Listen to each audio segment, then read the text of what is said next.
Edward and Bella walk down the aisle in twilight breaking dawn, and then the honeymoon. Robert Pattinson told me about getting sexy on camera with Kristen Stewart. I think the more comfortable you are with each other, the harder it gets to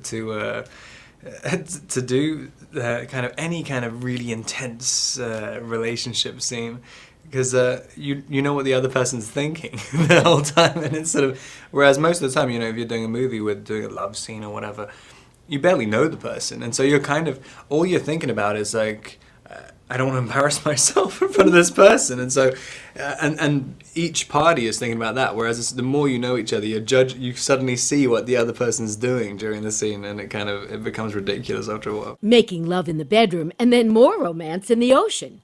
In the water was impossible. That was like, it was kind of, we misjudged the strength of the tide, and so it was absolutely one of the most difficult things I've ever had to do in my life. But it was nice. Luckily, we shot it in the Caribbean. It was the very last thing we shot, and the water was warm and stuff. But there were big waves, and we were standing on boxes tied down to the shore, and It tried to look incredibly romantic. Oh God, it was like absolutely impossible. You know, in some ways, the concept of love in this movie is very out there, very fantasy, and in other ways, with the wedding and everything, it's very traditional. Now, where do you fall on that line between being old-fashioned romantic and, you know, sort of modern-day Rob?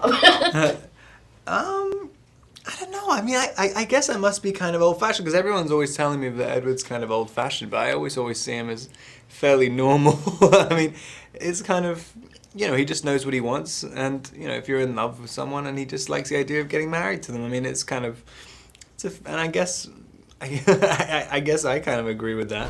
I'm starving you by the hour. I'm the one who'll lose you. You have to accept what is. You've given me no choice! He's quite modern as well. I mean, like, you know, that's what was quite interesting about the baby aspect of it, because Edward's the traditionalist, and as soon as he's the one who has the first instinct to go, like, get the baby out of you. I mean, he's like, you know, you would have expected him to be the pro-life guy.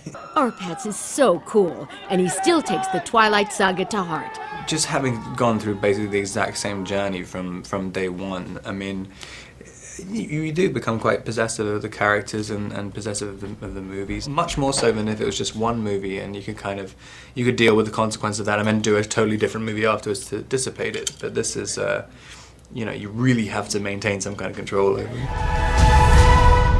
With Robert Pattinson on the Hollywood scene, I'm Jeannie Wolf.